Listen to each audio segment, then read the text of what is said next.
Hey there, and welcome to the Bringing Business to Retail podcast. If you're looking to get more sales, more customers, master your marketing, and ultimately take control of your retail or e-commerce business, then you're in the right place. I'm Selena Knight, a retail growth strategist and multi-award-winning store owner whose superpower is uncovering exactly what your business requires to move to the next level. I'll provide you with the strategies, the tools, and the insight you need to scale your store. All you need to do is take action. Ready to get started?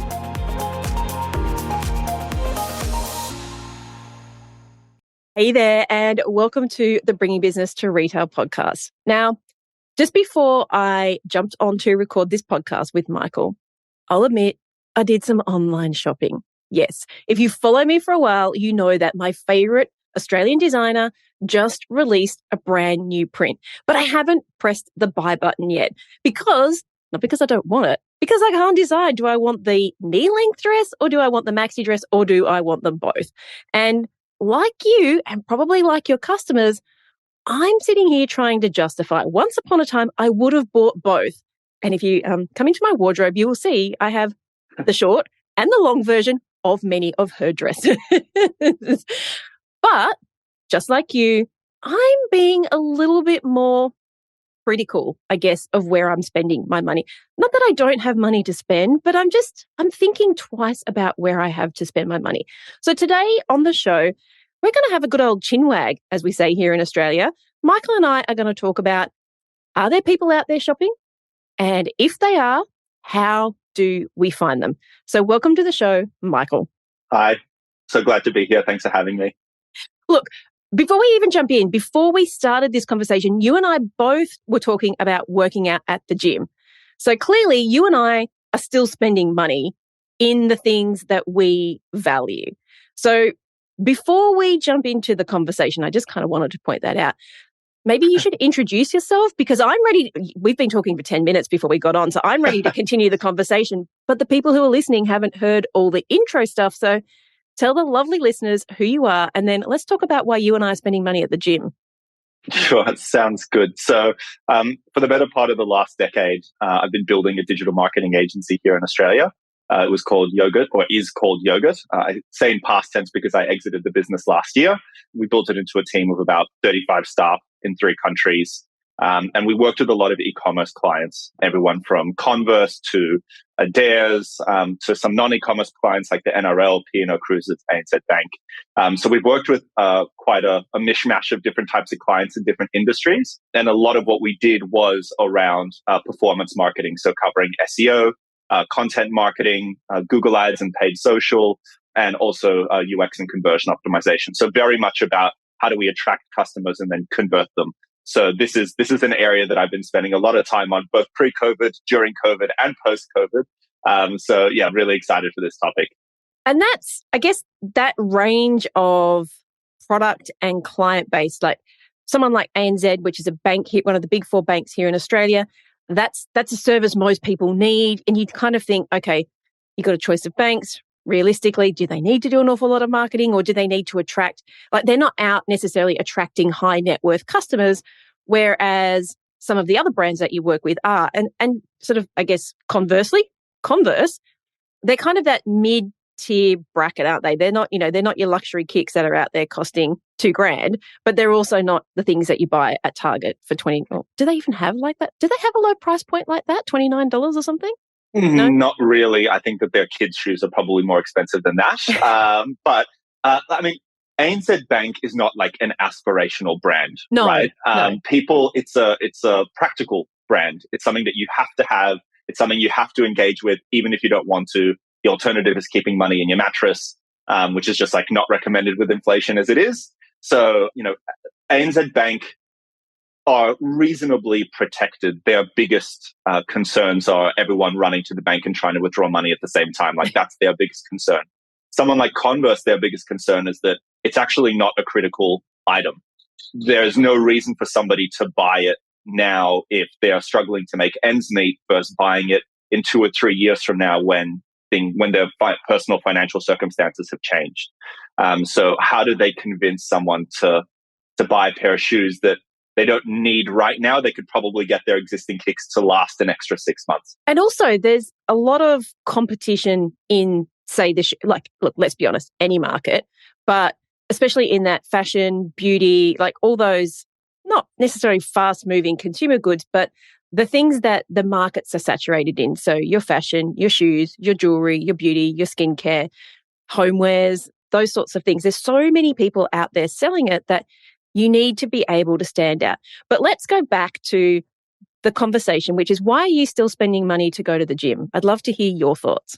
Yeah, I mean, for me, it helps me with my mental space. It gives me clarity. I think the way that I look and feel physically affects my performance at work.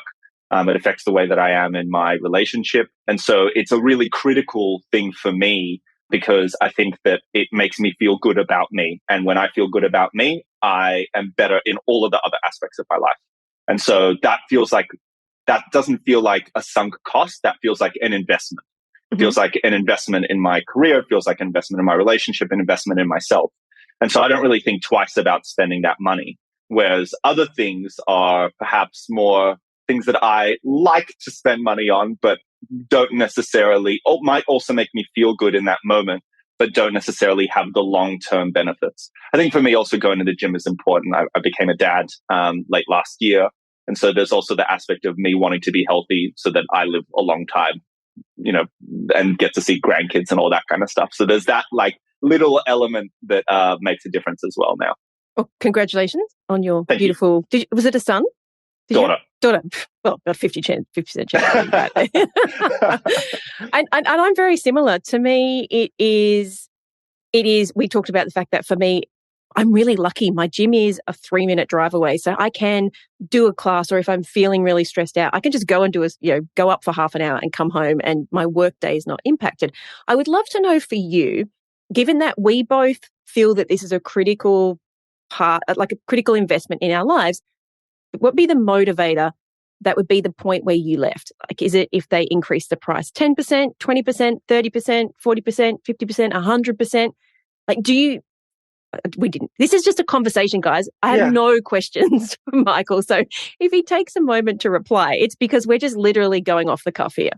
Yeah, so I actually don't think that it's a price thing. I think it's a value thing. I think that is what gym is. And I think that applies to actually a huge amount of what we purchase, is that most people will pay for something if there's the right associated value, which is extremely personal to every individual.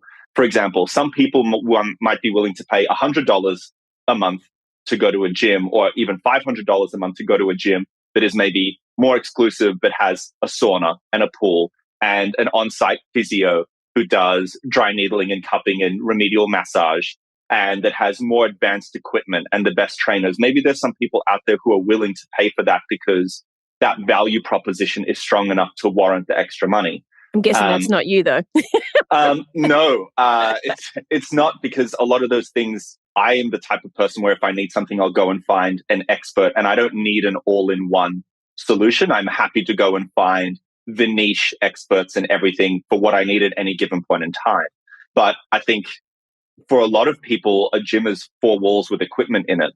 And so they don't want to go and pay that much money. They just want a safe place to go and lift weights or do cardio, whatever it is, strength training, and then go home and go about their day and their life. So, to double the price is probably not sustainable in the current economic climate for a lot of people. But at the top end of town, those price differences don't make as much of a difference. They are incredibly value driven and sometimes perception driven too. So feel free, you can say, don't feel comfortable talking about that. Yeah. I'm happy to tell you what I pay to go to the gym, and let's talk about necessarily what you pay, what's included in what you get. And can we talk about what would you give up, or what would they have to add to make you stay? Can we talk about that? Yeah, sure. Okay. So my gym, they just put the price up. So this is, price goes up in 2 weeks. The price I pay for the gym, I think, is $25 a week. And then I pay $50 a week for one PT session. So $75 a week. that price is going up by $30 a month. I don't know what that works out to be. I can't do maths in my head that quick. $30 a month in 2 weeks. And I have obviously the opportunity to change the level of access that I have. I have a pretty no frills gym. It doesn't have a spa. It doesn't have a sauna. It does have an on-site physio, but I'm like you. I have my own physio. I have my own massage guy.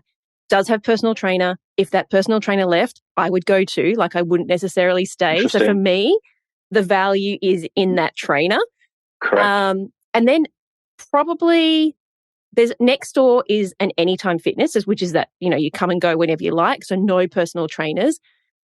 Maybe a 2-minute walk away, we have a Vision PT, which is much more exclusive. It's probably in the $1,500 to $2,000 a month, but fully one-on-one sessions. Yep. And then I have a Virgin Active about 10 minutes away. So I got a lot of choices in terms of going to the gym.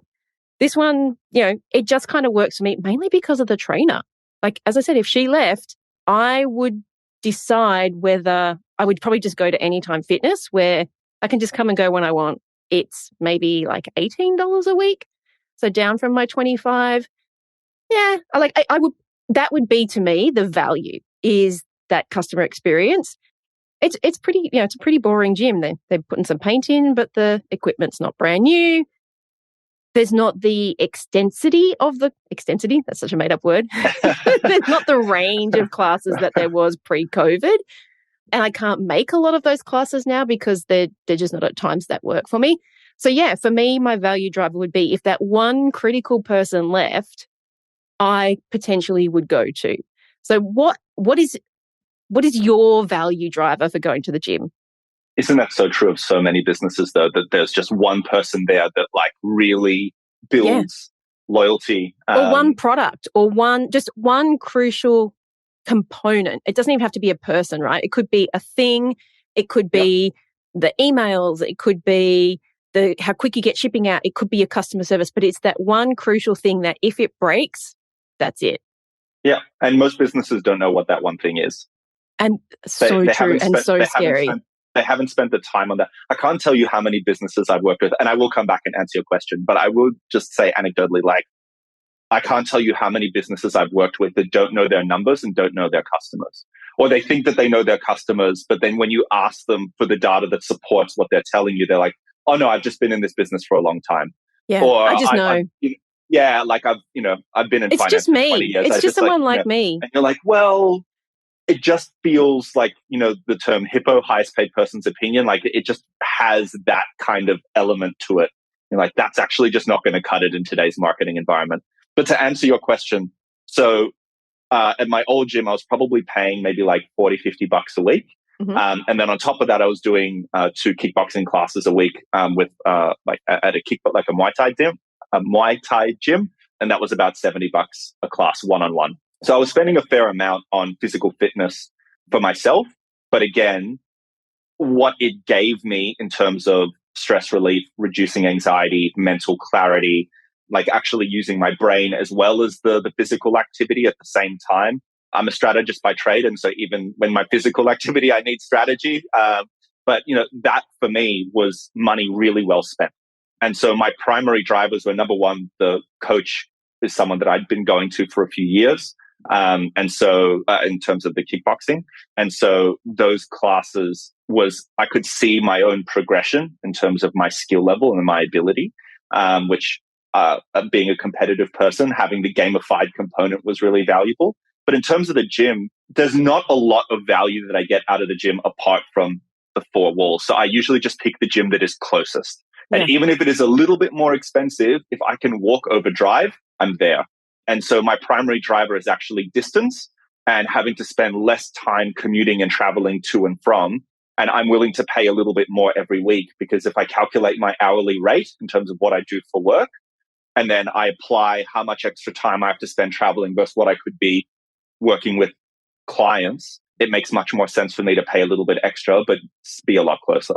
So you and I are pretty much the same then, in the sense that we're paying for this extra service. Yours is the kickboxing, mine is the personal training. And if that person left, we would be seriously thinking, what do I do now? Yep. But the actual the base product, which is the gym. I'm like you, 4 walls, 3 minutes away. The next one is another 2 minutes further.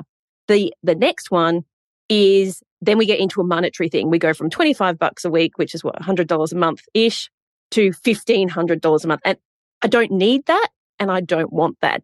So here we are, this conundrum, which is on one side of the thing, we're happy to pay a little bit more for something base, but we are prepared to pay more and stick around for a higher priced product, that one-on-one customized bespoke thing that a lot of people would just be getting rid of in this day and age. Because if you're tightening your belt, it's a luxury. Like, let's be honest, you and I, we're lucky enough to be able to do this. Correct. But for a lot of people, it's a luxury. And maybe they would get rid of the personal training just to keep the gym. But you and I are like, the gym, whatever. I'd probably go somewhere cheaper if I had a choice, if it was closer or if I was really tightening it. But I'm not prepared to give up the more expensive thing. It's a bit weird, isn't it?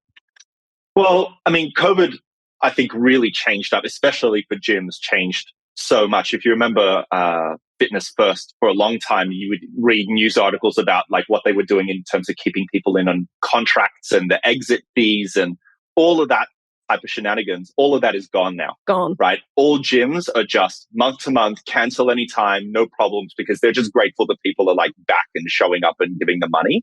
And so I think a lot of people have realized that home workouts are actually extremely accessible now with mobile phones and smart TVs and YouTube, all the rest of it, and YouTube. Free. Or, you've got, what was his name? One of the, Chris Hemsworth had his, released his training app, and there's probably about 50 or 60 of them in market now. Everything from yoga to Pilates to strength training to bodybuilding. My meal planning app comes with built-in fitness sessions, but yet I'm still choosing to pay someone $50, soon to be more, to go and see someone one-on-one. But are you the type of person that needs someone there pushing you a little bit harder in person? Like, are you self-motivated enough to at home be like, right, I'm going to get up and I'm going to open the app and I'm just going to do this thing? During COVID, 100%. I still trained, and I still trained with my trainer virtually in the garage, which was very hilarious because our garage floor is not flat. So things would like roll down the drive. Yeah. I think I go for 2 reasons. One is I love the validation of going there and someone saying, pushing you to do that bit extra.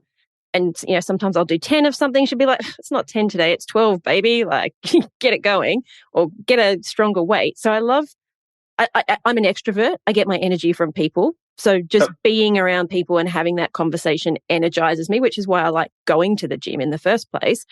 But I think so conversation is one, getting my energy from other people, having just a conversation with someone who's not related to you. Like it's like going to the hairdresser, right? She's kind of therapist in disguise. But more for me, it is the bespoke, not having to think. I don't have to go there and think. She makes a plan up for me. I just do what she says. I have to think every minute of the day. Like I have to think for my clients. I have to think for my family. I got to think about what's in the fridge. What are we having for dinner? The dog's got to be walked. Is there dog water in the dog? All those things are things I have to think about. It's the one place I don't have to think. Right. Whereas for me, it's accountability. Yeah. Right. I if I know that I have to be somewhere at a certain time, I can't be like, I'm a little bit tired, or I've got so much stuff on, I can't deprioritize it because I've made a commitment to someone. I'm the type of person where if I say something, I do it. And so I need to be there. And that is important for me because I am a little bit of a workaholic. My wife would say I'm a very large workaholic. Yeah, I'm a lot of workaholic. And so having that time set aside and having that committed to my physical well-being is really important for me. And that's why I need it. And I think that that's where a lot, like we talk about, you said it yourself, there's so many products that are in market in super competitive spaces that have very differing price points and seemingly very, like the USPs are not particularly differentiated. Beauty is a particular one, like back, even just thinking like 5-6 years ago, saying that you were cruelty free and that you were vegan and all of those, Australian different. made or US made or, yeah. Correct. Some of those, not everyone could say that they were vegan, right? But now, if you don't have that there, like, it's just assumed that you're vegan now, I was going to almost. say, it's not even that you don't have it there. There's just this assumption that you will be all those things. And I might buy That's your right. product, but if I find out you're not, I'd be like, okay, Yeah. I don't know if I'm going to buy this again. That's right. And so how do you then, whether it's gyms or beauty or a white t-shirt that 19 people are selling, the unique selling propositions are not particularly differentiated. So if customers aren't buying, how are you communicating to so many different persona profiles and actually getting them to buy from you? Because even you and me, who you would say are demographically probably the same, in terms of just the gym, the psychographics around why we go are actually very different. Yeah. But you have to communicate to both of us. I think it's an interesting time for marketers to try and get all of these people through the door and get them to buy when actually a lot of people don't want to buy. It's a necessity versus a want. All right, let's talk about that, because I think when you and I talked last time, I talked about how I had gone to the vet. Again, here I am. I'll be clear, guys. I am such a tight ass. Like, you have no idea. I am the complete bargain hunter tight ass. So I talk about how I spend money on the show, which makes me sound like I'm actually very frivolous. Oh, but no. I'm the kind of person who will go to Facebook Marketplace first. I need to buy a new miter saw to take down to the beach house to do some work. And I'm like, I'm not going to the hardware store. I will check out Marketplace and see if I can save $50 first. So just be clear about that as we talk about the fact that Michael and I are spending money. So I have 2 dogs, 2 greyhounds asleep right here beside me. One of them has this thing called cups, which means she's allergic to plaque in her teeth, which means her breath is absolutely rank most of the time. We have to brush her teeth.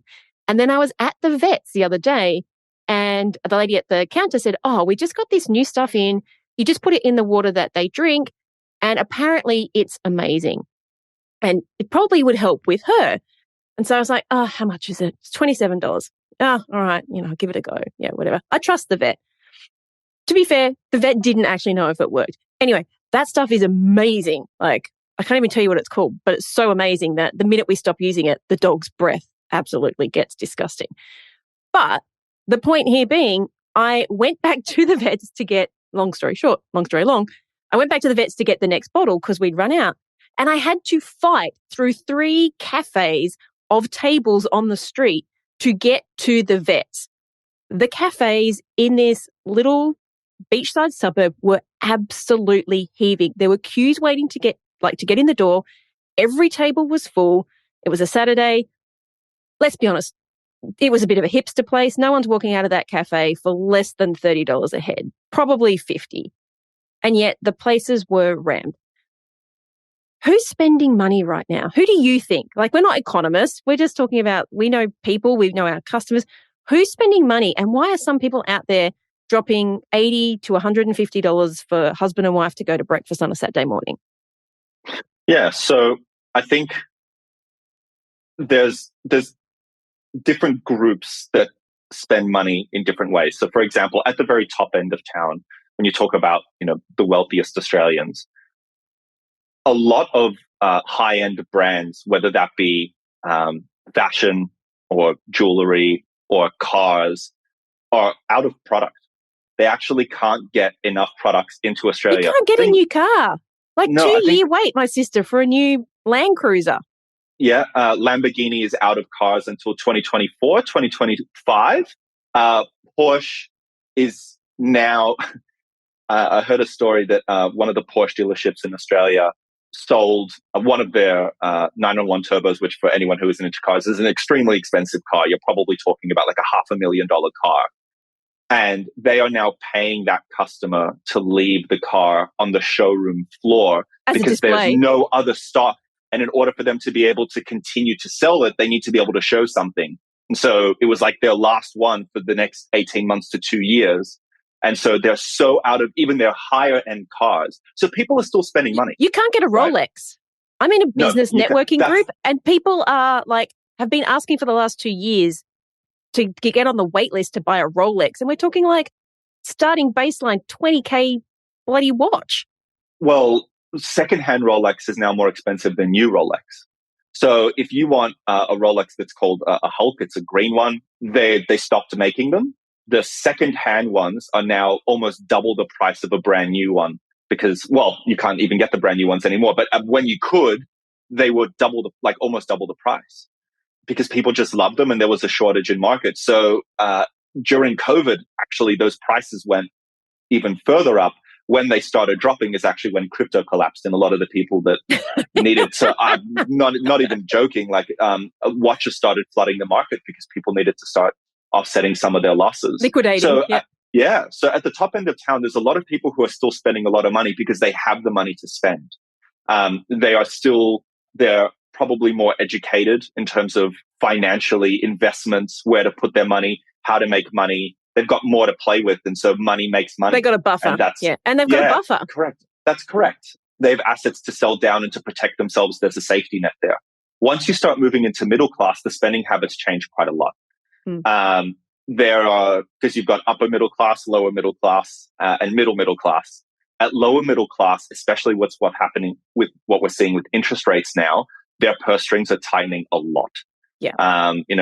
We've got people in our circle. They've seen some of their home loans, like what they're paying. Those loans go up like $500 to $1,000 a month. Like that's 10 interest rate rises. That it is if you don't have the buffer. Huge amount. That's correct. And so, are people still going to go and eat at cafes? Absolutely, but the costs are going to be saved somewhere else because and I have no data to prove this, but this is just we're going in with no. We are not coming with data. This is just a conversation. But I think that particularly in Melbourne, I think after a few years of lockdowns, very, very difficult lockdowns, I think that going out for food and getting out of the house is such a critical component for mental health. I don't know that people are willing to give that up permanently again. Whereas something like, do I need another blazer for work or another pair of Converse shoes? Or do I go to Europe or do we go to Bali instead? Those types of conversations, where are the other places where you can save money, or do we go on holiday at all, are probably where the counterbalance comes in. Because some things that are so important for your mental health, like the gym, like going and seeing your friends for a coffee, are for a lot of people, I think, now non-negotiable in the new world that we live in. Isn't that funny? Because I think I've been in this industry for 15, 17 years, and seeing those priorities change and seeing how, I was in the eco baby market, and it was difficult 15 years ago. It wasn't now it's the baseline. The things I used to sell, you can buy in Kmart and Target. We were importing them from America or manufacturing them because they didn't exist. And so what we sold as, I guess, kind of a luxury-ish item, upper middle class, is now the baseline. It's like the cruelty-free and the vegan. And I think we have to be on top of what our customers consider that baseline to be giving them any type of value. And I think, I totally agree with you in terms of, I know people who are doing it tough. Like you said, it's the people who don't have the buffer. And if you have the customers who don't have the buffer, you're the one who's going to be struggling because they're the purse strings that go immediately. Whatever you're selling, if it's not an essential, then it's probably going to be the first thing to go. I'll get secondhand kids' clothes. I'll get hand-me-downs. I'll get things on from my friends. I won't buy the $100 moisturizer I was buying. I'll just pick up something $20 from the supermarket when it's on sale, half price, just to get us through.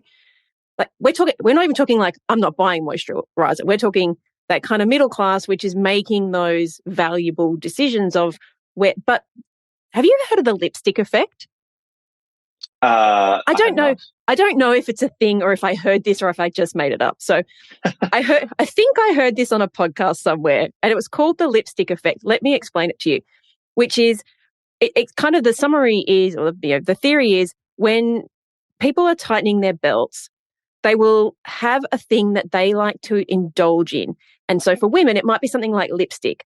And so it might be a $50 thing, but it's kind of small enough, and I say small in air quotes, small enough in value to not affect the overall budget, but luxury enough to feel like I'm giving my, okay, I'm going to go out and buy myself a nice new lipstick. I feel like food runs in there too. Like that going out and having the $50, $100 breakfast at the cafe, it's not a necessity, but it's that thing that makes you feel okay about life. It's like, okay, there's shit happening in the world. Yes, we've had to tighten our belts, but this is the thing I'm going to give to myself to make me know it's going to be okay. Does that make sense? It does. And, like you could actually argue whether or not it is a necessity, because necessity is going to be defined person to person. And for some people, it's mental health. It is absolutely just like you going to the gym or, someone buying a Porsche, I guess. But maybe not that example. But like for us, going to the gym is a necessity, right? And it's a lot more expensive than going for a meal once a week, once a fortnight, once a month. But the mental health effect of those things is really important. And you're absolutely right. And I didn't know that it was called the lipstick effect. Look, but it may not be. I could have just made that up. Well, I mean, if you did, it sounds great. But during COVID, which companies did the best when everyone was locked down? Skincare. Skincare did so well because we bought people were so sitting much at home. Food. Yeah. And alcohol, people bought a lot of alcohol. But, talking about well-being, people started buying more skincare at home because it's how they could make themselves feel good without actually leaving the house. And this is more data-driven, but there was a study that was done by one of the conferences that it's an e-commerce conference, and they did a study of all of their clients and attendees. And what they found during COVID is that about 70 to 80% of consumers were willing to try new brands, the highest number that they'd ever seen. Right. Most people are reasonably brand loyal when it comes to skincare. They find something that they like and then they just want to stick to that because it fits into their routine. They know that, they're not going to have any adverse side effects. But what they found is that more people were trying whatever else is out there just because they didn't have anything else to do. So they were like, well, let's just give it a go and see what's going on. And now it's almost a game though, wasn't it? It was like, it's the fun, the dopamine hits that are like, oh, something new, something exciting. Is this going to work? Like the mystery, the suspense that comes with it. All this stuff is psychological. But the simple 100%. Fact is trying something new does something in our brains and it's either going to work or it's not. So you've got that anticipation, is it going to work? Is this going to be my new favorite thing? Have I found a new brand? Am I going to tell everyone about it? All those sorts of things go on. Well, I think a lot of people underestimate the importance of psychology in marketing. And I think that they just assume that if you throw something on Facebook that it will sell. And in some cases, that's absolutely true. But there's still a psychology behind why that product is doing well, and particularly through that channel. In this current economic climate, the psychology becomes 10 times as more important. Again, that's not a database number, but whatever it is, it's significantly more important. It's critical. Absolutely. Because how you communicate the value of your product is now more than ever important. And the companies that you see doing really well consistently, even during these times, have a very clear message about why you should buy this product, and more importantly, why you should buy from them. Yeah. And I mean, there's still companies that do that well that are doing it tough just because their general industry is doing it tough and people are just going, well, this is just not a necessity for me right now. And if I have to decide between paying my mortgage and putting food on the table for my kid and buying this product, it's a bit of a no-brainer. Yeah. Do you think, one of the things we want to talk about is when we keep saying the word value. And you and I have already said that our values are different, but we buy the same product to a degree. And so do you think that value is the key to catching customers and converting customers? I think it would have to be one of the most important things, because within value, you've got communication, you've got price, you've got timing, you've got an understanding of the customer. So much goes into what is value. And because it's different to every single person on earth, there's a very famous quote. If you don't understand the price of something, it probably wasn't meant for you. And I think, why do some people go and buy the same white t-shirt from a company that charges $100 versus going somewhere and buying it for $10? We had this Why? conversation with my Yeah. coach. So the coach is inside. So one of our clients sells $70 white t-shirts. And Yep. one of our coaches sent me a message on Facebook and she's like, who the heck pays $70 for a white t-shirt? And then I sent her a picture and I said, well, one of my one-on-one clients bought this white t-shirt that just had a little tiny letter at the top for $150. And she's like, that's just stupid. Yeah, right. And so it just comes down to that individual person's preferences and values. And so, yeah, I do think that value is one of the biggest drivers. And the higher the price point, the more that value becomes important. Yeah. Because if I'm buying, I don't know, a pen, the difference between $1.50 and $1.60 is probably not a tipping point for me. But even the difference between $1.50 and $5, like if it's a nice pen that you like to write with versus a scratchy pen, like one Pen's is probably a bad example because I can't remember the last time I used one. So it's I love pens. So I'm going to say, even if you're paying 3 times more at that level, it's like, okay, I value the writing experience and the comfort and the quality that the thing that's creating. I will pay 3 times more, but it's $5. So this is the interesting point, right? Whereas I know so many people, why do some people shop at Costco versus Woolies? Why do some people buy in bulk versus going and buying the individual products and paying so much more? Why go and pay $5 a pen versus $1.50? Because how you were brought up, the friends that you have, the family that you have, the partner that you have, your personal financial situation, your career, all of that plays into the decision that you made to pay $5 for a pen versus $1.50. And so how value is determined is put into someone's brain, not at the point of purchase. It's years, in some people's cases, decades of preconditioning and conversations before they go, why would I pay $5 for a pen?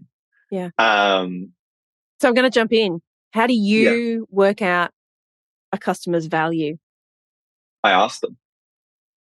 So I think this is how does an e-commerce or retail store owner, and look, I'm going to say we actually cover this inside of our programs. We call it the customer's currency marketing. It's actually called marketing currency. What are the leverage points that your customers have? And I think we've got 5 or 6 of them. They kind of fall into 5 or 6 buckets. And if you know which one your customer has, like you and I keep talking about value, but there are other things in there too, like aspiration. And if you know what that thing is, then you can easily charge more because you can change your messaging to suit that thing. So if you were consulting to a retail or e-commerce store owner and they're like, people aren't buying like they used to, we used to sell loads of these white t-shirts. Now no one's buying them. I think I'm going to have to lower the price. But because you've got another client who's selling that exact same white t-shirt for $10 more, it's not a product issue. What kind of advice would you give them on how to work out what their customers value? Yeah. I'm going to go back and say, ask them again, because how do we ask them? So this is kind of coming back to what I was saying in the very beginning, where most people don't know their customer and they just make a whole bunch of assumptions. And there's so many different ways that you can reach out to customers. So first of all, you've got an email marketing database. The simplest place to start is to set up a really simple survey, no more than 10 questions, purely open-ended questions as well. If you give someone multiple choice, you're actually missing the golden nuggets. You want someone to be verbose. You want them to type in a really long, considered message, because there'll be one word or one line in there that you're like, that is the golden key. So you can send out a survey. You can segment your email database by lapsed customers versus regular purchase customers versus your kind of fanboys and fangirls. Ask them different questions. You will get different answers. And that's one really easy way. You can use tools like Hotjar and get like a little pop-up survey on your website. You can prompt people to answer, again, open-ended questions on various pages if it looks like they're going to leave, or if they've been spending a very long time on your website, you can prompt them to ask them if everything is okay, what's going wrong, does the page, is content missing? Is there a usability issue? What's stopping them from purchasing today? One of the most powerful questions actually that you can ask someone is what almost stopped you from purchasing today? And so, those are two really quick and easy ways. But you can, if you have physical stores, if you're bricks and mortar, get someone to go in store and ask people questions on the spot while they're there. Excuse me. I'm sitting here laughing in the background because I used to make my team do that. Yeah. But, so many people think, well, why would we do that? We don't want to interrupt the shopping experience. You'd be shocked at how many people are willing to give you feedback because they want their experience to be better. They respect brands that are actually out there trying to create better experiences for their customers. And people love to whinge. Like, let's be honest. And totally. If you're pushing someone to find a problem, because it's quite easy for us to go, it's like when someone says, oh, hey, how are you? And you're like, I'm fine. Actually, you feel like shit. People are going, oh, if you ask these questions, maybe give us an example. If you were going into a store, if we hired you to come in, this is not what you do, but if we hired you to come into a store and say, I need you to get some feedback from my customers, what kind of questions would you ask the people who were in the store? So in store, even versus online, let's go with in store to begin with. Yeah. So in store, you would probably ask them, first of all, what has brought them to the store? Like what was the trigger, the motivator to get them to come into store? I would ask them why in store is more important than online. Ooh, that's a good question. I would ask them about the store layout, if everything made sense, or if there were things that they would change, if anything there was confusing for them. I would ask them about product range. I would ask them about pricing, if there's any products that you feel are missing in the store, how they feel about the price point. I would ask them about, are there any other competitors that you would go to? So you come to our store, but are we the first store that you visited, or have you already visited, or are you planning to visit competitor stores? And if so, which ones? Mm-hmm. I would ask them what their primary driver is for purchase, right? What's the most important thing for you to purchase today? Is it price? Is it selection? Is it availability? Or whatever else it may be. I wouldn't give them the options. No, but that's such an important question. I went live on Instagram, I think last week, about why I paid 30% more for these tiles. And it was simply because the tiler rang me and he said, actually, something fell through. I can do it this weekend, but you need to get me the tiles today. And I could have driven I usually go to this place where everything is in stock and they've got the best range and they're really cheap because I'm a tight ass. But that would mean like an hour drive one way, an hour wait while they pick it, and then an hour back. Or I can drive 12 minutes away. They're sitting there waiting for me and I'd be back in an hour. And to me, that was worth 30% more than the 3 hours it would take. And so that question that you just asked, which is what's the thing that brought you here? And what is it that would make you purchase? That's gold, that question, because sometimes the tight ass is prepared to pay more money. And I think where a lot of companies go wrong, there's a lot of places where a lot of companies go wrong, but when we talk about customer and people talk about persona profiles, one of the biggest mistakes that we see made is that everyone assumes that persona profiles should be based on demographics. And I actually really disagree with that, because someone who is 45 and male and single could have the same psychographic profile and be purchasing the same product for the same reasons as a 24-year-old married female, and they could be buying a product for the same reason. So they need to be communicated to in the same way, but because their demographics are different, they would be put into completely different groups. Yeah, I just pull you up there. You said psychographics in the middle, but I think you meant demographics, because what you're saying is, if we look at psychographics, that's the thing that we should be looking at. That's correct. So I'm saying demographically they look differently, but psychographically they could actually have the same reason for purchasing the product, is what I meant to say. Yeah. Just in case people are listening and it's like, hold on, he just said, yeah. I got what you meant. And so I saw a really great meme the other day that said that demographically, Ozzy Osbourne and now King Charles demographically are the exact same. But psychographically, they'd be very different. So if you put them both into the same demographic profile and went, let's just market to these guys with the same message, you would fail. Yeah. But where a lot of companies need to go and why this type of customer communication is so important is that they should be building persona profiles based on psychographics. Mm-hmm. What are the primary drivers and motivators? What are their pain points? What is actually, what are the friction points that are getting them to purchase? That is how you should be communicating to people and how you should be grouping people together, because people from very different walks of life often have the same challenges. Yeah. I quite often relate this. This is why I don't teach anything about, like in our marketing pillar, I don't teach anything about how to post on social media. What I teach you is exactly this. It's like, what are the motivators? What do you put in your messaging? And then how do you build a marketing plan and how much is it going to cost you? Because if you know those things, it doesn't matter what platform, it doesn't matter what the algorithm is doing. It's you understand why your customers are buying, so you can write some stuff to speak to them. You can give them the offer that they want. But I often relate this to, I like Coke Zero. I don't drink coffee. It's my caffeine. And the people who drink Coca-Cola, it's everything from a 10-year-old kid to a 90-year-old person. Yep. But the people who are prepared to spend $5 or $6 a bottle at the convenience store versus $3 a bottle in the supermarket, they're different, right? And not everyone will pay the $6, but some people will. And so even that motivator, if you're the convenience store, you can charge more because I can walk in and get it. I don't have to line up. I don't have to go through the shopping center, go through the queue of people. Like, to me, the $3 is not worth it. But once upon a time in my life, it was.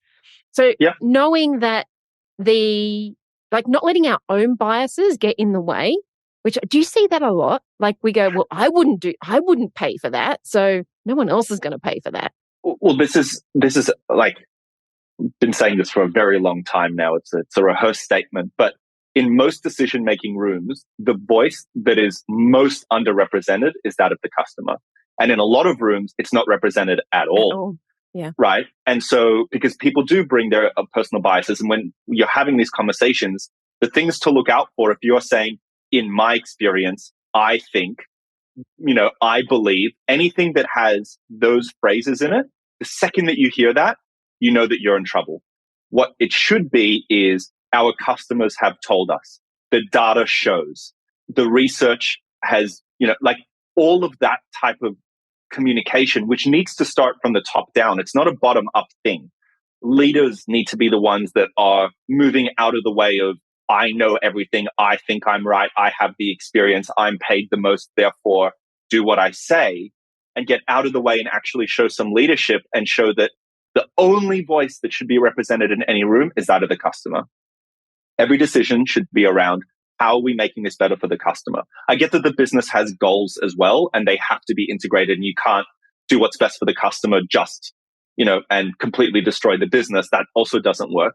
But you'll find that in a lot of situations, the goals are in alignment.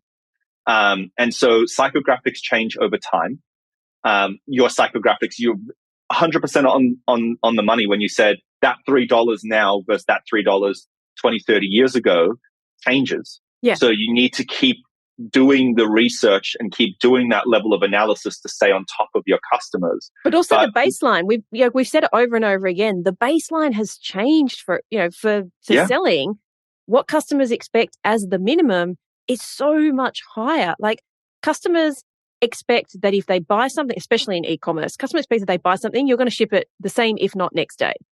And I know that I've been really annoyed when it's like 3 days later, it still hasn't been shipped. I'm like, come on, guys, this is 2023. Like, customers are fickle.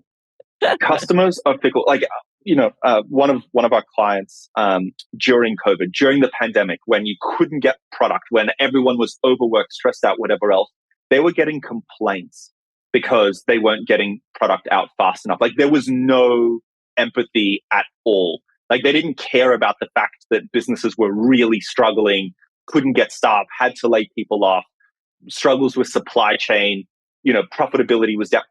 Did not care. No, I bought my product and I want it. Yeah.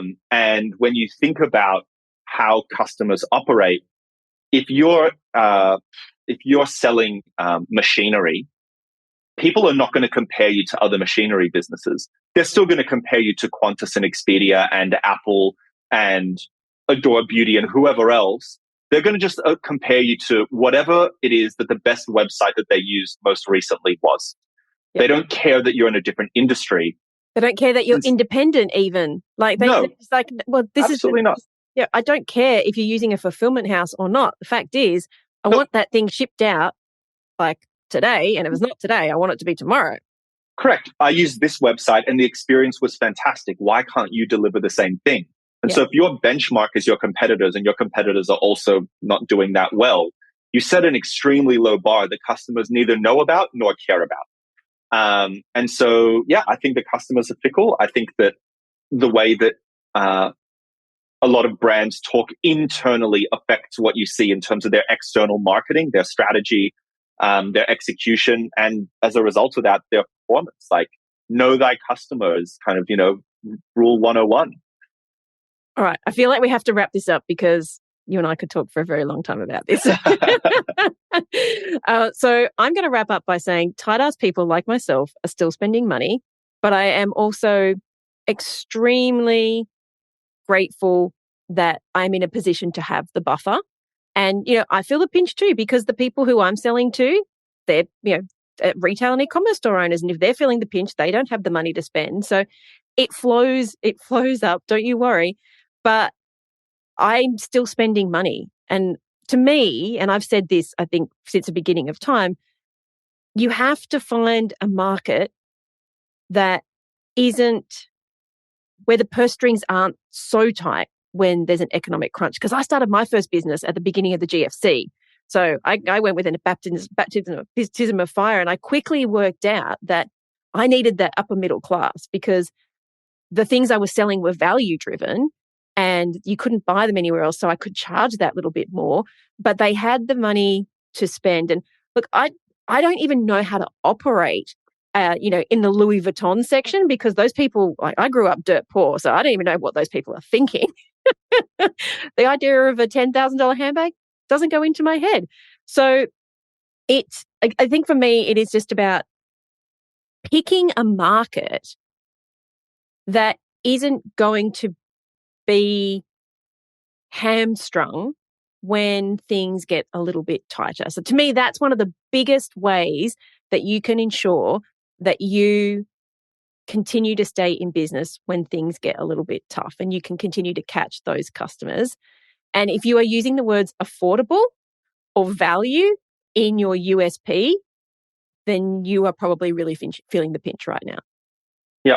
And if you do fall into one of those categories, if you've already started your business and you're well on your way, the next question is, how do you communicate value? Rather than saying value, how do you actually communicate it and make people feel it so that they are still willing to purchase your product? What is actually your positioning in market?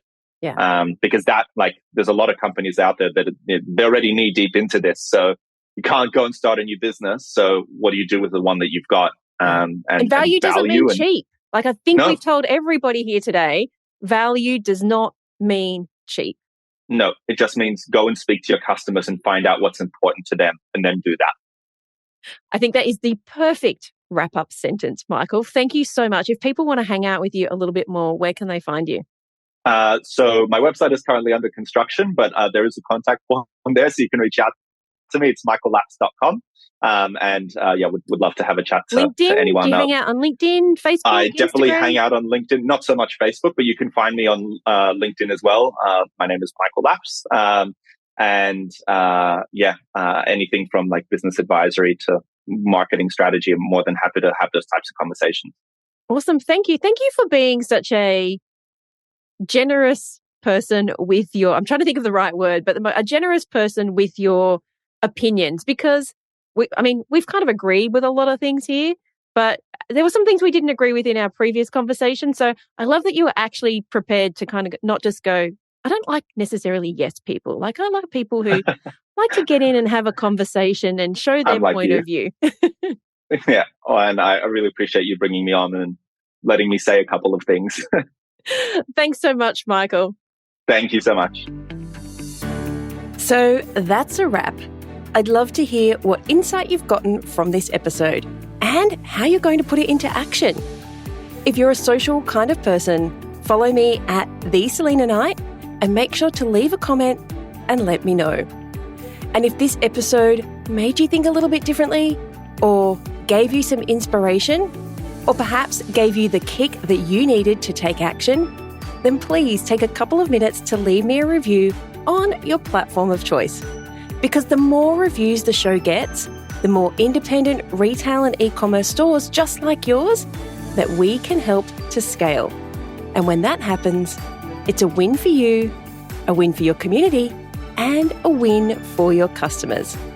I'll see you on the next episode.